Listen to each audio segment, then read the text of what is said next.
also time to talk and to ask questions. I think that's important, and I welcome you one more time and leave the stage. Okay, thanks Raphael for such a nice introduction. Thanks everybody for having me. It's been a really fun week here. The students here have been keeping me on my toes, so I feel like I do a talk like this because my brain has been working pretty hard all week. Just give me a second. Let me make this text bigger so I could see it. Okay, so what I would like to the format that I would like to follow on this lecture is what I want to try to do is I just want to talk about 10 works. Because in the past I found if I talk about more than 10 works, my lectures kind of drag on. You know, I have 20 years of work at this point, and so it really helps to talk about 10. And for each work in the list, I want to try to do three things. I want to talk about what the work is, so just like a really nuts and bolts explanation. You know, it is a sculpture made out of clay. I want to talk about why I made the work, and not kind of, not so much like theoretical, but just the kind of like behind the music. Like at the time I was interested in this, and I was doing this, in culture was happening this, and all that came together for the work. And the third thing that I would want to try to do is like take you a little bit on the journey from the work I made in the early 2000s to the work I'm making now. And the last thing that I want to talk about is a show that I have up in Shanghai right now. So we'll go right up into the present, and the journey or whatever you would call it. This of course changes all the time as my perception of my work changes, or how I feel on the day that I talk and or lecture or whatever. Okay, so I want to keep everything pretty brief, and we're just gonna go pretty fast. If you have any questions, please just, raise hand. No, raise hand is more, just shout them out. And I anytime during I'm talking, I'm happy to be interrupted, and I'm happy to go on a tangent. Because we have the internet here, we can go all different places that we want. Okay, so as Raphael mentioned, my first big show was at the Migros in 2005, so I thought that would be a really lovely place to start the lecture. And I've mentioned I want to talk about 10 works. The first work I want to talk about is called Super Landscape Number 1, and it's a little bit of a cheat because it's a work which actually combines two other works. So in this way I get to talk about three works and only have one on the list. So so what is Super Landscape Number 1? Super Landscape Number 1 is a video where the videos are powered by early Nintendo games which I have been manipulated. And even more specific, Super Landscape Number 1 is two earlier works of mine that I had combined together. And so one of the works in this piece is a work that I had made in 2002, which you could see here, here, here, here, and here, called Super Mario Clouds. The other work in this piece, which comprises this piece, is called, has two different titles, Japanese Driving Game or F1 Racer, and that you could see here. And the images you're seeing here are the images from the Migros show. And so let me take you into each of these component works for this piece. And in theory, my website should beautifully link to the two earlier pieces. Okay, so this piece is one of the components of Super Landscape number 1. It's called Super Mario Clouds. It's from 2002, and it's the Super Mario Brothers video game, which has been modified by me, and everything has been taken away except the clouds. And so when you put this cartridge into the video game machine, it just produces the clouds that scroll. And that was a project I made in 2002, and originally it was a website, actually, more than a video or an installation. And so the original website is here. It's archived, And so the original website was like a different form of the project. It was a place where I kind of explained how the project was made and why I made it. The other work in Super Landscape number 1, so I'll talk about them together before I talk about why I was doing this kind of work, is here. It's called F1 Racer Mod, or Japanese driving game. It is a modified F1 race. It's a Japanese version of a Nintendo called a Famicom, so it's a modified Famicom cartridge. And in this game, I had removed the game out of the driving game, and it just became a road that scrolled. And actually, on my website are also the ROMs, the virtual Nintendo cartridges, which, in theory, if I double-click, should open. And this is a Nintendo emulator. So this is a program, for those of you who don't know, that's a program that basically makes my computer think it's a Nintendo. And so this is F1 Racer. This is what this looks like.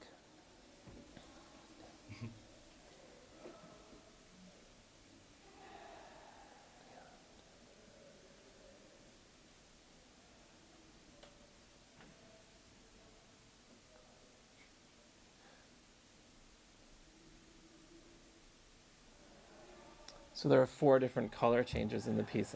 We don't need to look at them all. And stop. And I wonder if I have the clouds. I can go back to the clouds and download that, and we could look at it in an emulator. Okay, so why was what was going on that made me do these pieces? Well, as Raphael mentioned, in college I studied music, not here. This is the Super Mario Clouds. I studied music, and in the late 90s, and this actually came from Europe, there was a scene which then was called micro music. And so what that was, a lot of young people in Europe had started making their own Nintendo cartridges, which allowed them to make music on Nintendos. And so, I had started to hear some of those records that were being made. Bowden Standing 2000 was one of the bands. And me and my friends at the time started to get involved with that, and I was making music on Nintendos. And through that scene, I learned that, you could just start to mess around with these video games. And so through that, and then I, of course, had to make music. You could also use these machines to make video. And the possibilities that came with that were, I could actually start to take apart these video games and rearrange them and build them back up again. And so these works all came out of basically that opportunity that arose through being involved in the kind of underground 8-bit computer music scene in the late 90s. And there's a bunch of different works in this series. The last one was in 2005, so I made them for a couple years. And Super Landscape number 1, which is the work I'm talking about right now, is here. And it was these 2 works kind of combined into a video installation. I studied music and not art, and so when I moved to New York, it was my introduction to contemporary art. And how I learned contemporary art is, I used to work in Soho, so on my lunch breaks, I started going to the nearby art venues. And in the early 2000s, actually in Soho, it was really, really wild. Just within 2 or 3 blocks of me was the New Museum, the Guggenheim, Deutsche Projects, the Swiss Institute, Thread Waxing Space, Leo Koenig Gallery, and Supreme, actually, which would do art shows at the time. So I would kind of go to those places. That's how I was starting to learn about contemporary art, and that's how I started to learn about video projection, video installation. And so by the time that Raphael and I did this show, you could see I'm starting to get, my interest in the computer is kind of merging with my interest in, here, Bill Viola, kind of, or things like that. So that's the beginning of my journey. Okay, so that's Super Landscape number 1, 2005, with 2 works inside of it, which are both from 2000, one from 2002, one from 2004. Okay, so the next thing I want to talk about is around from 2008, and it's a series of works called Photoshop Gradient Demonstrations. And so let me just take a little breather here. I feel like I'm really going fast. How's it? Is it okay? Okay. So I start showing. I start learning about contemporary art as fast as I can. Turns out I really like contemporary art a lot. And it's something I still really like a lot. I think it's a really fascinating kind of collective hallucination that we're all participating in. And as I started learning more about it and really learning, like, really from the ground up, like, what is sculpture? Like, why is this big lumpy thing interesting? I mean, it takes a lot of knowledge to get to that point. Sculpture I hadn't figured out yet by 2008, and I don't mean figured out making it, I mean even just, like, I would go into galleries and I would just have no idea what I was looking at. But I started learning about, painting, because I was in New York as a painting town, and I got interested in painting as a kind of concept, not necessarily with paint, but as a big square on a wall. And at the same time, I just got tired going, like, when I would go to install a show, I got tired of galleries to turn off their lights, and I got tired of asking for curtains, and I got tired of painting the walls black, and I got tired of projectors, and I wanted to start doing, like, normal art. And so I started experimenting. I came up with a kind of structure, and I'm sorry, this is the background. This is supposed to be the second thing. Let me tell you what these things are. Okay, so hold that thought. This is a series of what ended up being photographs, which were made in the program Photoshop. So it turns out, like, Photoshop has a tool inside of it, which is like the paint bucket, but it'll draw a gradient. So when you click, it'll fill a space with these beautiful colors. And so I started thinking, oh, well, that's nice. What if I were just to use this tool to make paintings? And so I started quite literally. So these were some of these works from 2007. I clicked and I made this beautiful gradient. And then I just smudged a little bit, and these were printed.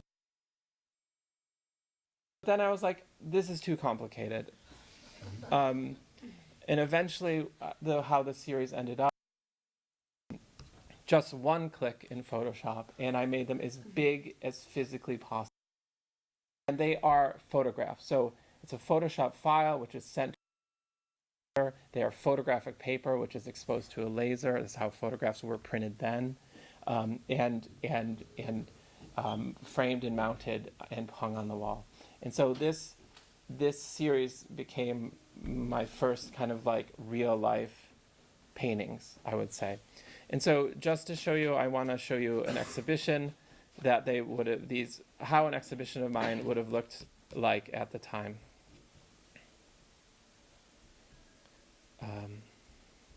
So you could see these early exhibitions, lots of lights off, lots of videos.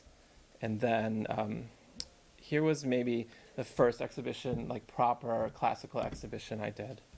This was in Paris in 2010. It was called Images Everything. And that's how these pieces appeared. And so lights on. They're not paintings, but I would call them paintings. They function like painting. Sculpture. Yeah. So that's okay. So what was I saying? Okay, that's the work. What was I doing? Yeah, I kind of gave you the behind the scenes. I wanted to be like a normal artist, and this interest lasted for like a good 7 or 8 years. And okay, let's move on. Oh wait, yeah, okay. Next. Oh yeah, this is the one I haven't talked about in a while. Permanent vacation. So it's not like I was only making this kind of real life work. So at the same time, I was still doing quite a bit of fun stuff on computers. And so this 2008 piece, which is called Permanent Vacation, what is it? It is two computers, Macintoshes, which are, let me pull it up.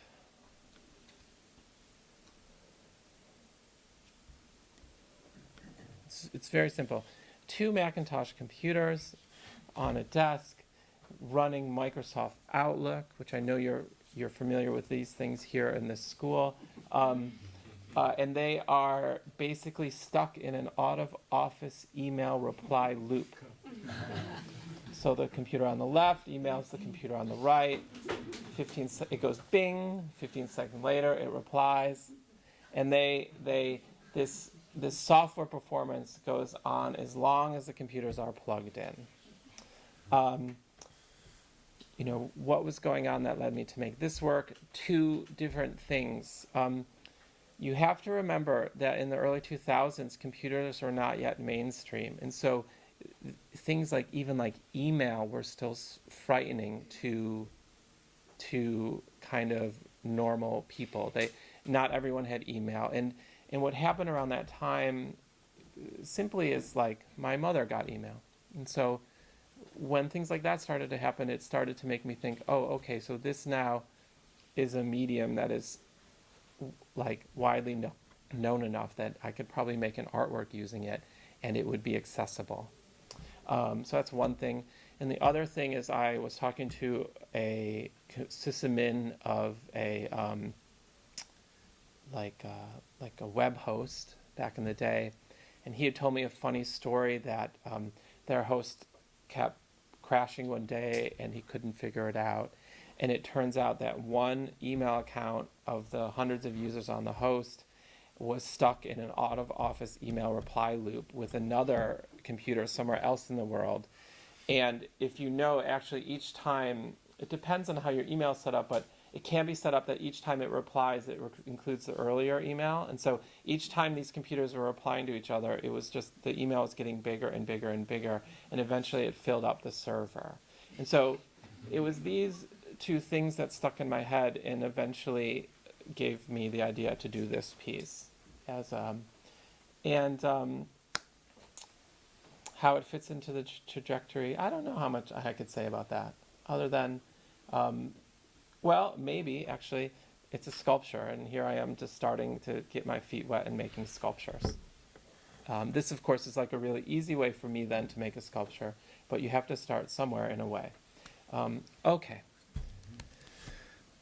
2009. I might ask somebody here to pronounce this. Drei Klavierstücke? Klavierstücke. Opus 11. Okay. Let me find it for you. In fact, actually, we could just Google this one. DREIKLAVERSTUKE opus.11. And it should be here on YouTube. Yeah, there it is. Okay. Let me just make it a little bigger for you. What is it? This piece is a rendering of Arnold Schoenberg's Opus 11, which is widely considered one of, if not the first, atonal music score,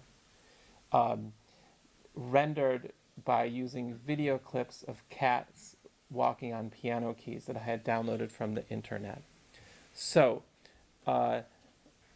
let's watch a little bit and then I can explain.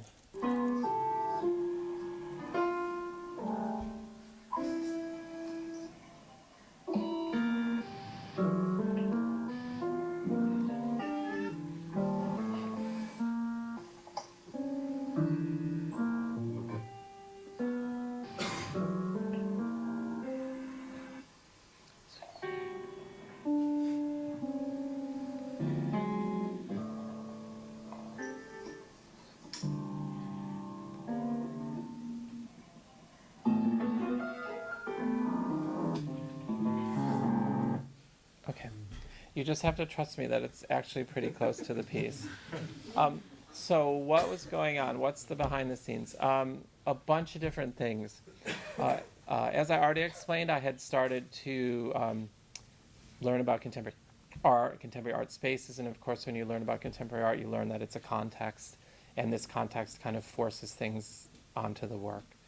So I was getting aware of that and trying to think about, well, maybe is this something that I could start to play with? Another thing that was happening at the time, I was involved in a little bit in the early days of a website called BuzzFeed. I don't know if you know BuzzFeed, but BuzzFeed is a kind of meme news internet trash site. So at the time that I was making this piece, I was like a research fellow at BuzzFeed when BuzzFeed just started. It was just a few people, and Jonah Preddy, who I know who started BuzzFeed, hired me and a few other people to come in and just do whatever they wanted at BuzzFeed. So I was working there, I think it was 1 or 2 days a week.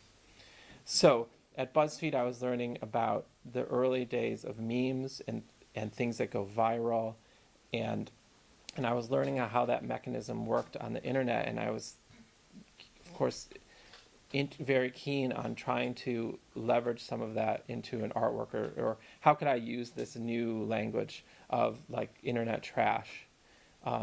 So let's think that, and that, and of course my music education. Oh, and YouTube happened. And so YouTube is only like, I think, when did it start? 2004 or 5 or something like that.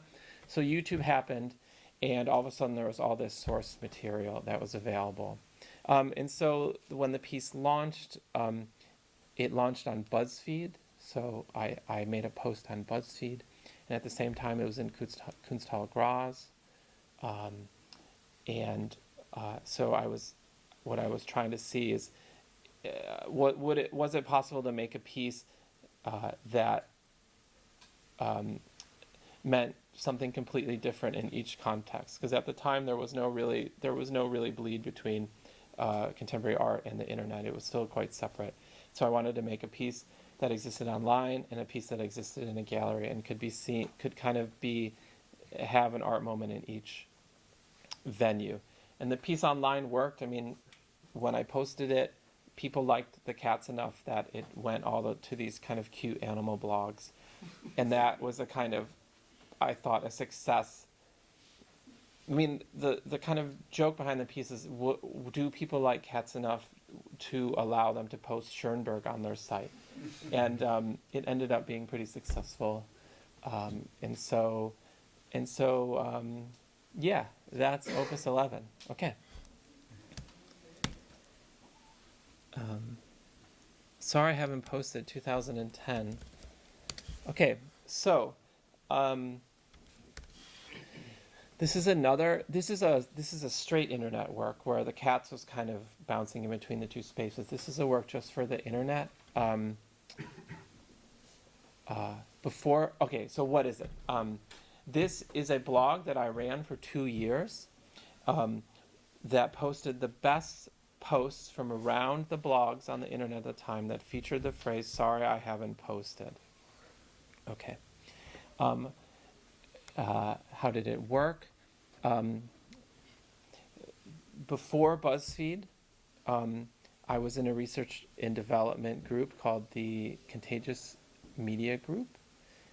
And it was, oh wait, is this the right? I think I'm getting this all mixed up now. Well, I was part of something called the Open Lab. And this was also run by Jonah Preddy, who ended up starting BuzzFeed.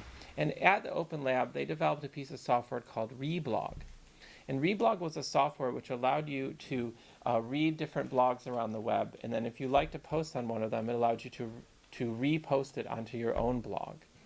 And Reblog ended up, the functionality ended up, the Tumblr people liked it, and so they built in a retumble button into Tumblr. And then shortly after that, the Twitter people liked it, and so they built a button into Twitter called retweet. And so when I was working in this lab, I saw that functionality be developed, and I thought, oh, this is an interesting interesting mechanics. I'd like to try to make an artwork using this. And so what I had done is I had built a system that used this Reblog software, and also it used Google Blog Search, which was available at the time. To every night it would scrape all the blogs or Google would scrape every blog in the world and I would every night scrape all the blog posts that had "Sorry, I haven't posted." And every morning I would get up and I would read all those posts, and if one was really, really great, I would post it on this blog. And I did it for 2 years. And I think there's only 20 posts. So I was very, very, very militant about the quality of this blog. And we could, let's see if there's a little one that I could read.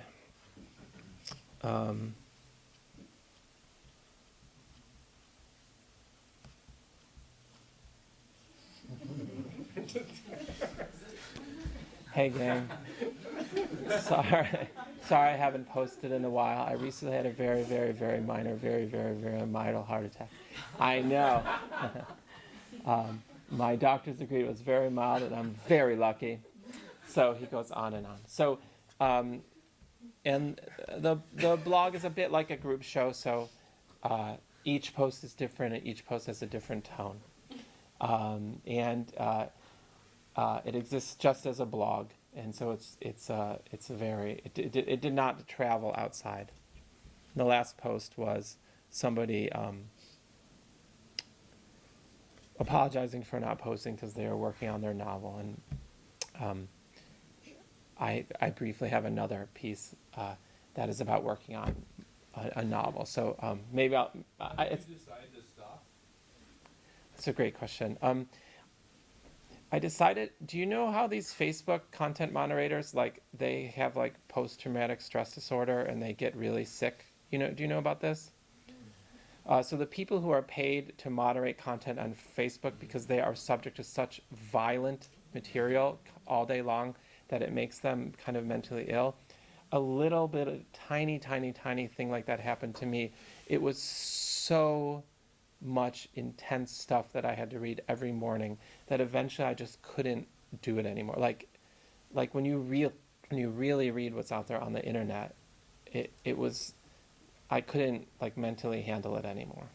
Not that I was reading violent stuff, but it was like some things were really depressing. Something, it was just too much for me, so I had to stop. Okay, that's sorry I haven't posted. Okay. Oh, okay. So we're getting like really off topic here. Not off topic, but my work is starting to become broader, even outside of like quote unquote artwork. And so the next project I want to talk about is a multi-year project I did. Okay, what is it?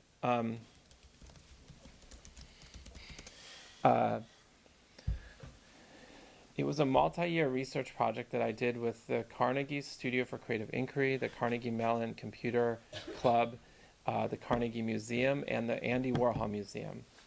And I can just tell the story. I had a show at the Carnegie Museum, and when I visited, Tina Kukowski had asked me, is there anything in Pittsburgh that you're interested in? And I said, well, yes, I'm interested in the Andy Warhol Museum, because I had read somewhere that he had an Amiga computer. And so when I visited Pittsburgh, we went to the museum. We met Matt Warbekin, who is now passed, who was the head archivist there. And he said, yes, we have his Amiga. We have all the discs. We have everything, but we've never looked at it. And so Tina and I embarked on a many-year journey with all these organizations, and the important one was the Carnegie Mellon Computer Club. And at Carnegie Mellon, which is one of the best engineering schools in America, they have a computer club, and they are the world experts in antique computers. So basically what we did is we kind of paired up the museum with the computer club kids, and we did an inventory all of Andy Warhol's Amiga stuff. Eventually we got the discs. Eventually we read the discs. And eventually found all these files that Andy Warhol had made on the Amiga that people hadn't seen before. And so this would be an example of one, self-portrait. This is one on the original computer. This is a Marilyn Monroe image. This one was known before. This was the only one that was known, was the Debbie Harry one. When did he do that, Warhol? Okay, I used to really know this, like 7 or 8 years ago. But if memory serves me correct, he premiered the Amiga 500, I think it was in 85. And so there were timestamps on the files, but it's like there's no way to know whether the timestamps on the files are accurate because there's no way to know whether his Amiga clock was accurate. But what I could point you to is I wrote a very long article for Art Forum at some point about, and this is like really, it's like this and that and details and dates, but what I remember is we knew that he had at least 2 sessions where he sat down and worked on it, and they were leading up to this Amiga event. So Amiga basically gave him the computer and all the stuff, which was interesting because the computer wasn't even like licensed yet. He had first, like the serial numbers were like zeros, like super low. He had a Wacom tablet. The paint software he used was so early that there was no other copy of it. So the computer kids had to figure out how to uncode the pictures. But so Amiga gives him all this stuff, and they send an engineer and to teach him. And when we know that they had at least 2 sessions where they worked together. And actually, one of the images we found, we think was of one of the engineers, but I don't know if it's published on the web. Yeah, here's me and 2 of the computer club kids. So that's a research project, really. I wouldn't consider it an artwork, but yeah, what's the difference? Okay. But it was a great project, a lot of fun. Okay, 2014. This is okay, so what's going on with me in my life at the time? I have a big show at the Whitney in 2011, and I get like super burned out. And I take a couple years like to go a little slower, and the Warhol project is one of those things I do during that year. And this next work is another one of the things that I made as I kind of rebuilt my confidence and stuff like that.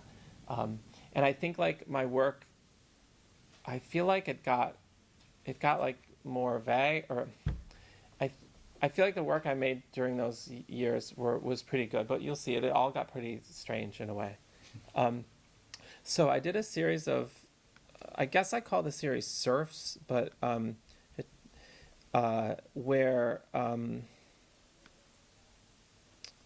let's see, I have one that's online.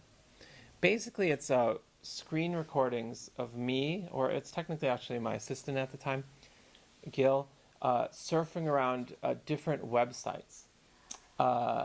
So I could show you an example. This one is called Ideas in Action, starbucks.com.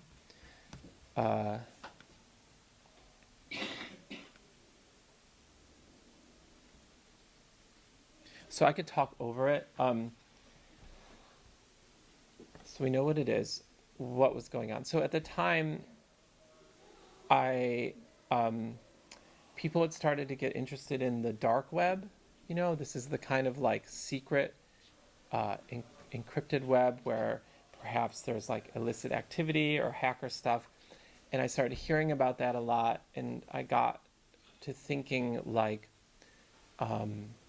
well, actually maybe the dark web is like all these parts of the internet that don't really have an audience, or that nobody sees, or that will have no value in the future. And so I wanted to make this series, I wanted to go to parts of the internet that basically were valueless. So I wanted to go to like the farthest end of Dunkin' Donuts web presence or Office Max. I wanted to click on every printer, you know, and I wanted to present them as cinema. Like I wanted people to sit and watch them like cinema. And I also wanted to see if the magic dust of artwork could work on these, and so that in 40 years people would see them. You know, so in 40 or 50 years, would people watch this? And I would be totally sure that it would be the only record of this, that it existed. So it's a way to preserve. It's like using the mechanics of art to preserve parts of culture that otherwise would vanish. In parts of culture which I think are particularly poetic, in a way. This is the Starbucks users forum where the people say ideas to Starbucks.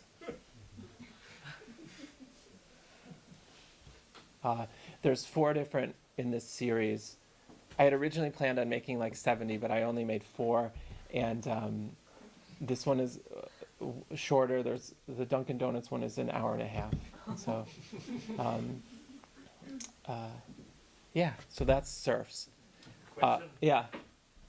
So the participant or the protagonist who's actually scrolling through these Mhm. websites, he or she was aware that he or she's being filmed?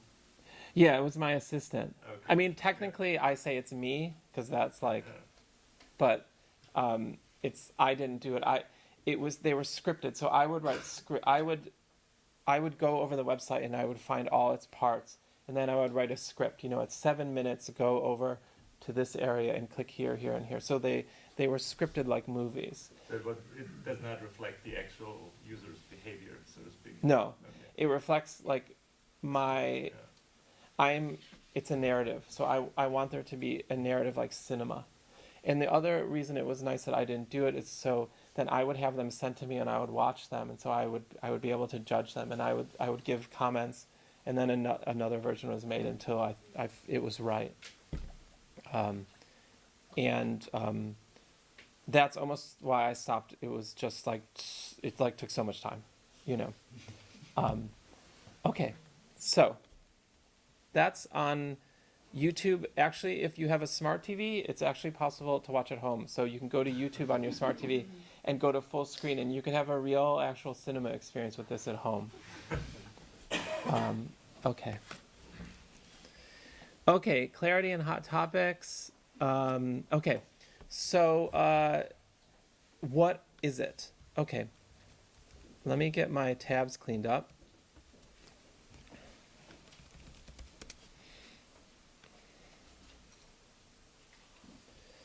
Okay. Okay, it's a series called Screenagers, Tall Boys, and Whales. And this series consists of pool noodles. It's what they're called in America. They are those floaty things that people put in pools in the summer. And in this series, I have adorned these floaty devices with contemporary textiles and I don't know, what do you call like bracelets and stuff? Not accessories. But yeah, accessories. And there's 3 different categories of these. There's screenagers, which is like teenagers. So here is a teenager. There's tall boys. A tall boy is a very big can of beer, and then I would have described tall boys as Kid Rock fans, but now they would be better described as like Trump supporters. And whales, a whale is a term for somebody on Wall Street which trades with a lot of money, and so a whale is, yeah. And so this is a screenager, and I could show you a tall boy.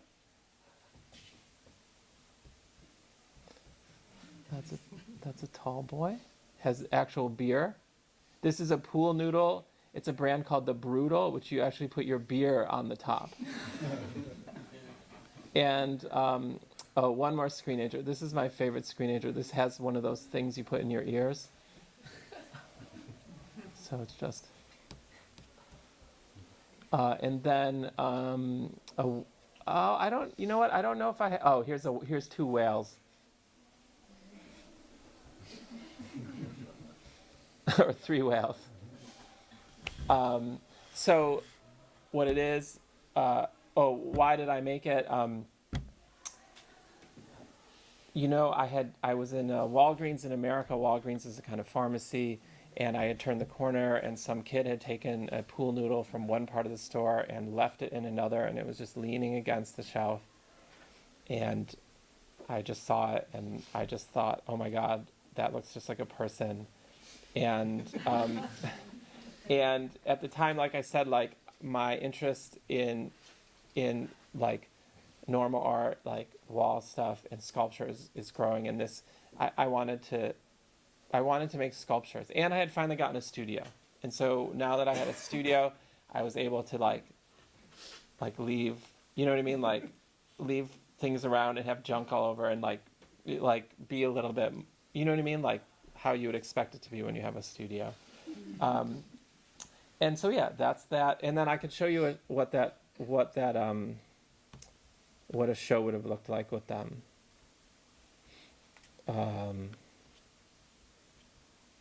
So here's a show I did in 2015 called Hot Topics. So like very sparse, very elegant. Yeah. Okay. I think we have 2 more things. Okay. Everything going okay? Okay, good. So now this is like a really complicated project I'm going to discuss. It's called Arcangel Surfware. I'll try to make it make sense. It's a project that has never quite entirely made sense though, but what is it? It's a merchandise and publishing company that I've run since 2014. Originally it started with an email. I got an email from Bravado. Bravado was a merchandise company, which was a division of Universal Music. Universal Music at the time, or Bravado at the time, made the merchandise for Justin Bieber and Metallica. Oh, was it Metallica? Maybe not Metallica. Justin Bieber, Katy Perry, Lil Wayne, and they wanted to work with an artist, and I said yeah, and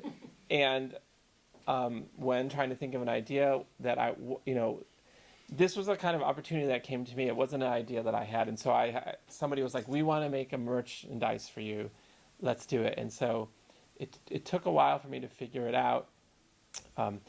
But one day I was there, and there was all these people in this room, and I had asked, like, "What is that?" And they said, "Oh, we just bought Lil Wayne's Truck Fit, and that's Truck Fit." I said, "Oh, Lil Wayne has a company called Truck Fit that makes his skater clothes.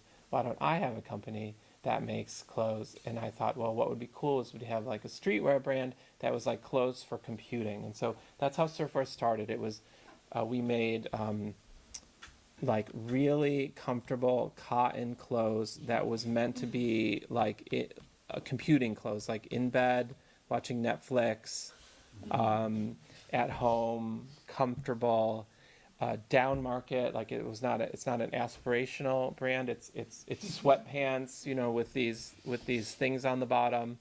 It's really low end stuff. So that's how the brand started.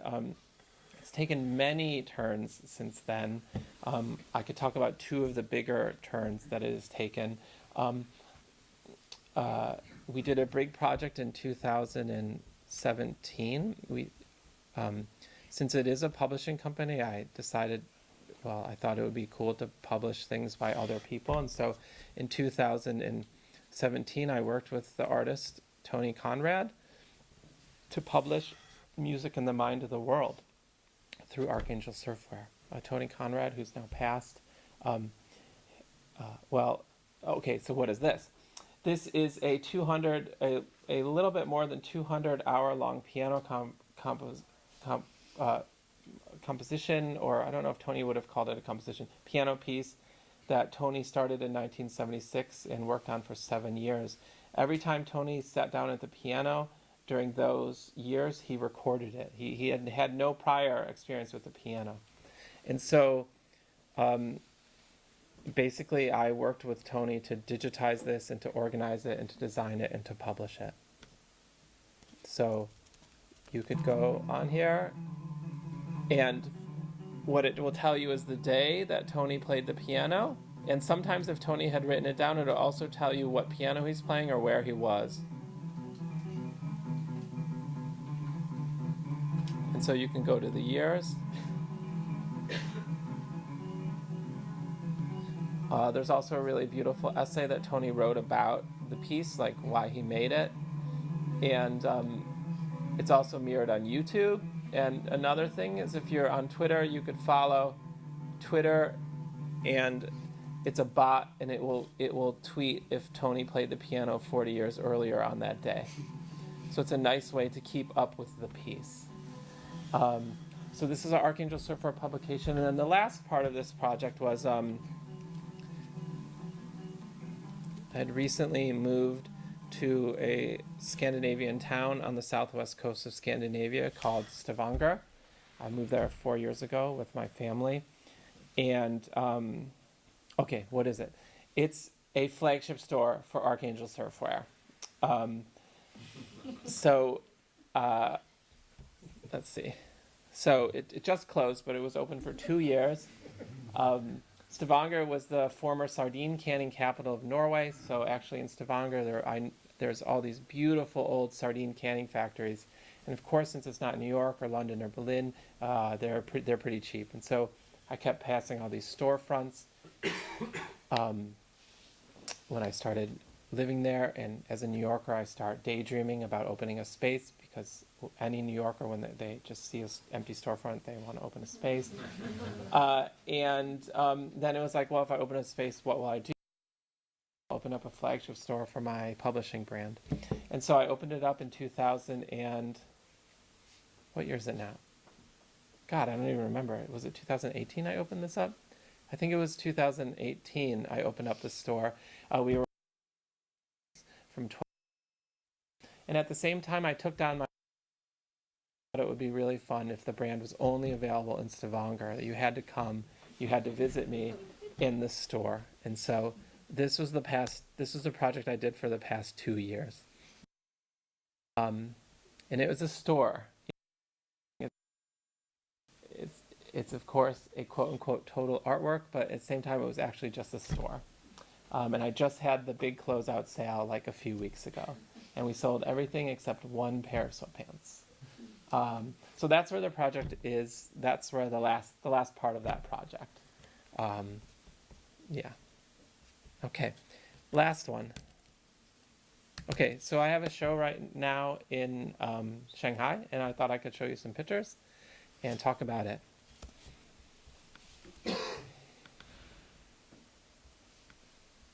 Well, actually, I don't need to show you all of these pictures. So this is a series of work which I've been trying to do in different iterations for 10 years. And this series of work is basically very simple. It is, I take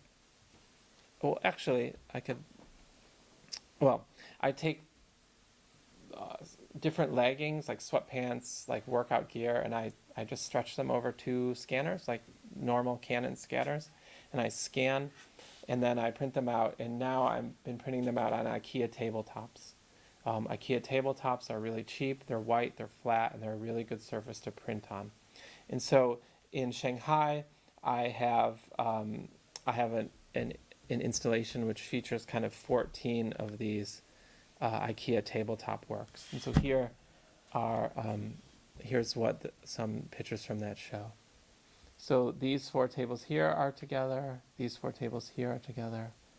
These 4 tables here are together. And I could show you like this. Yeah. So that is, well, actually there should be benches in there. Hold on. Let me get you a picture with a bench. Okay, there we go. What else was I going to say about this?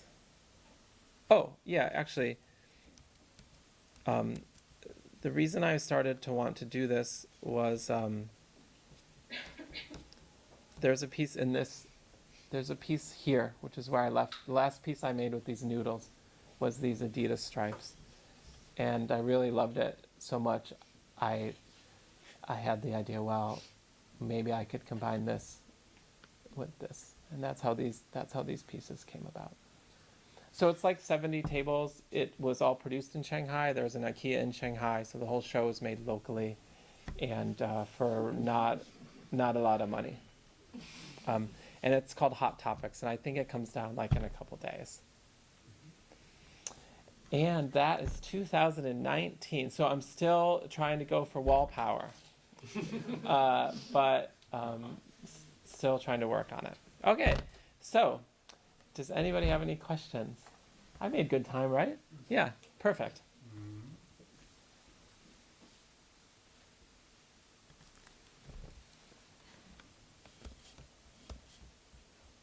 What are the current hot topics for you? Like in culture? Yeah. That's a good question. So these are really big, you could see.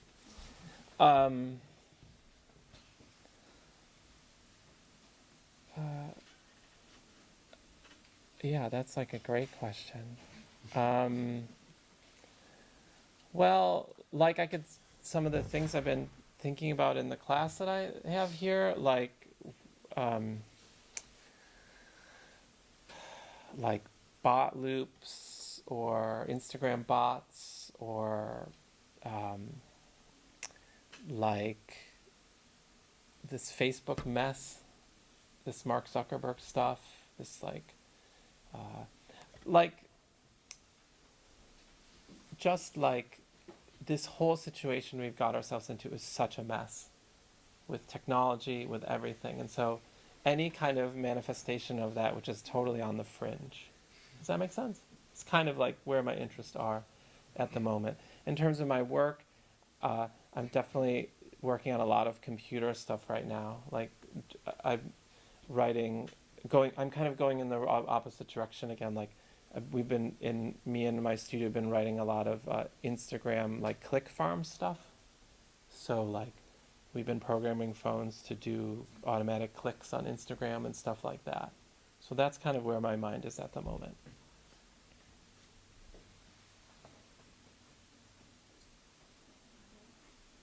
If you would have an advice to a young artist, what would it be?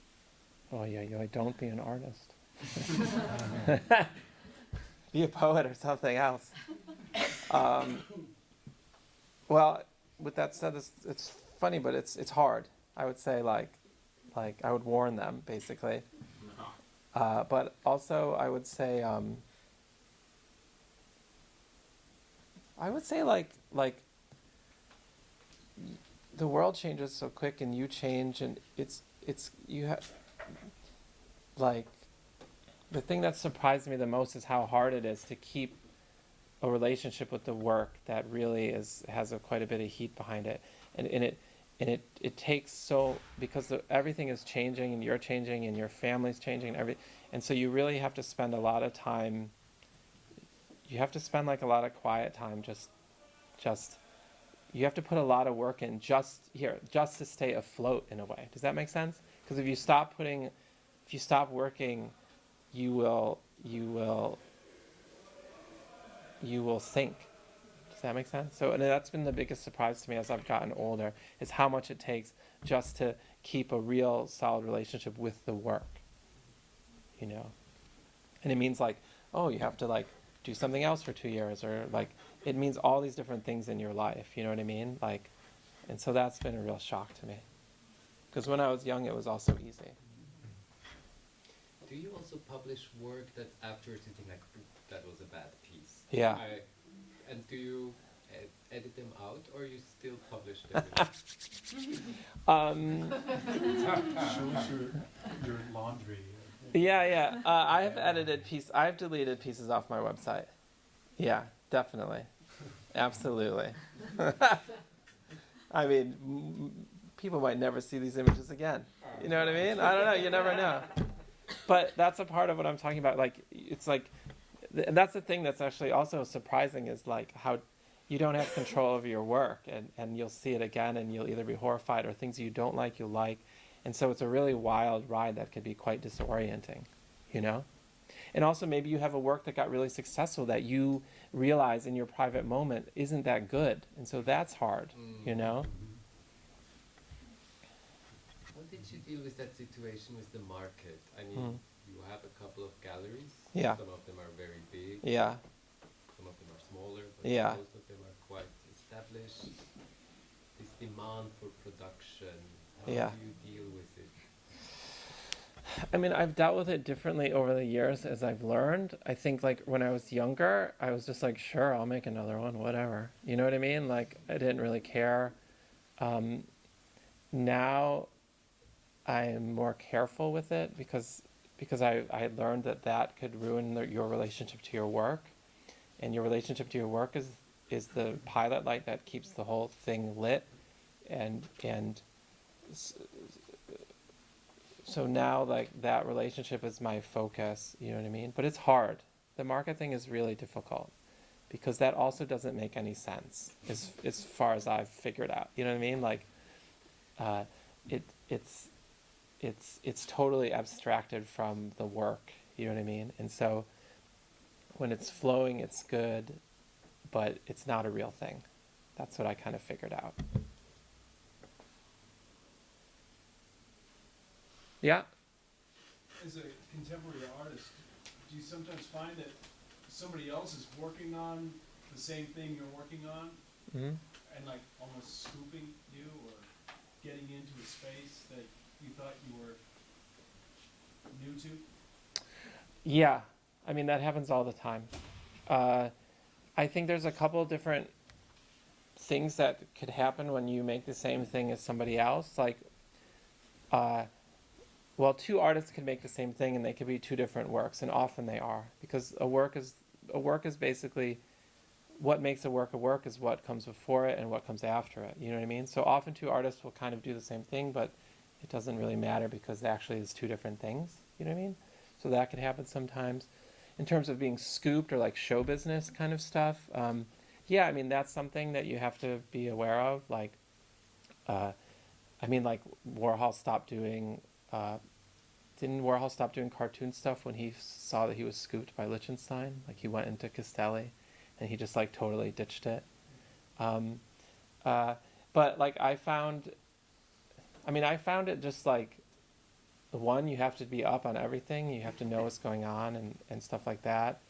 Or if you do end up making work, the same exact work with someone, and it's like really similar, like you would, like it just makes sense to like call them up and be like friends with them, because if you really are making exactly the same thing, you have a lot in common. Do you know what I mean? So there's like all different ways that to deal with that kind of thing, you know? Does that make sense? Yeah, it's complicated.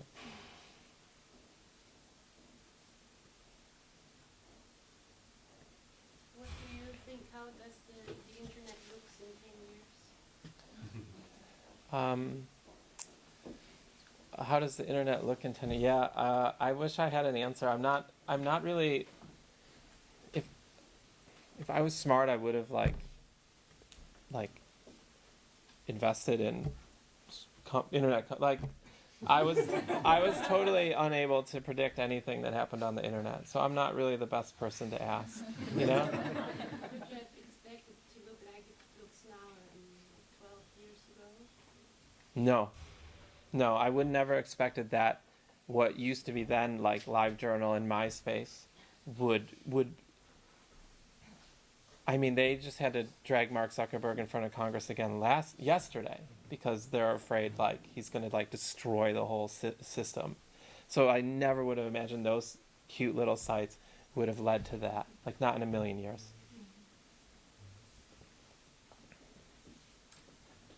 If there are no...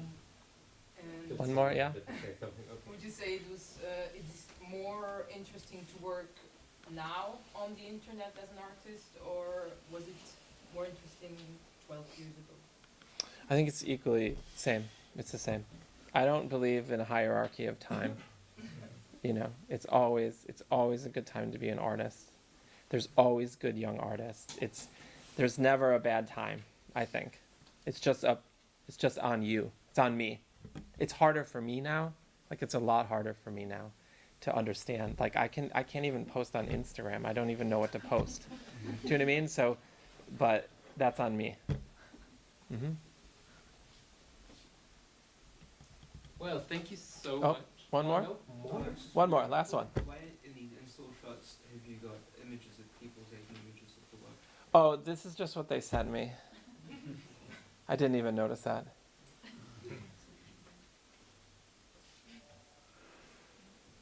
All right. Thank you, everybody.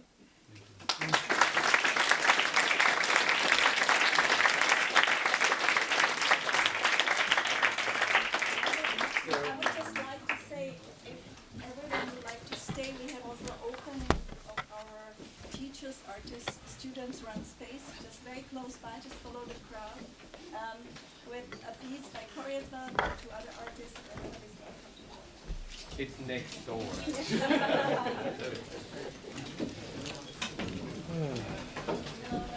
All right, thank you. Express lecture. I have to only do 10 because otherwise.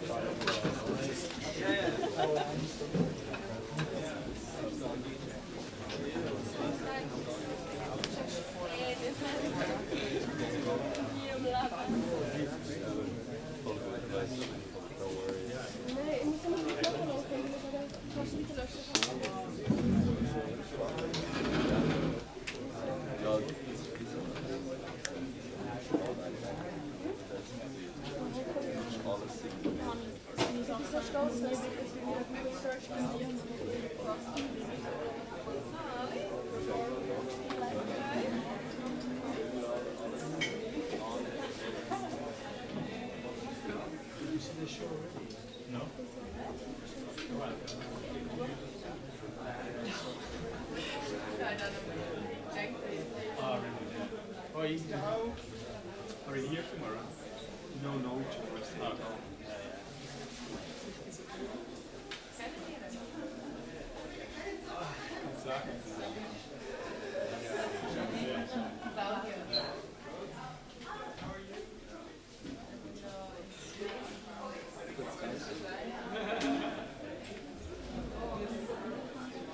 Ja, in der ersten Woche haben wir so Präsentationen gehabt. Da haben alle was gesagt. Also, yes.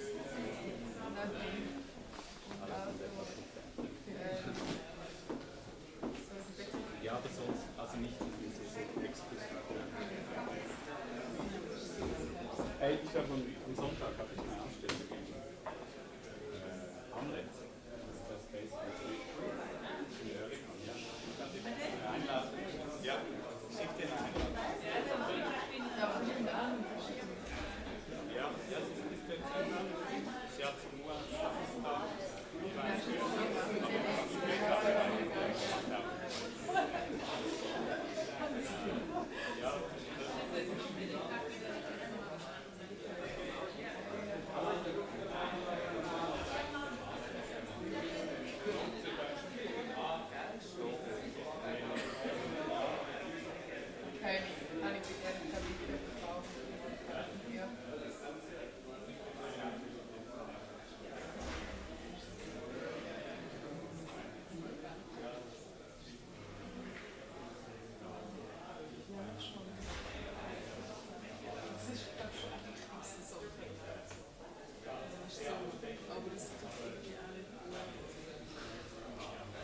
Gamba Stunde in Magdalena. Moet je zien horen?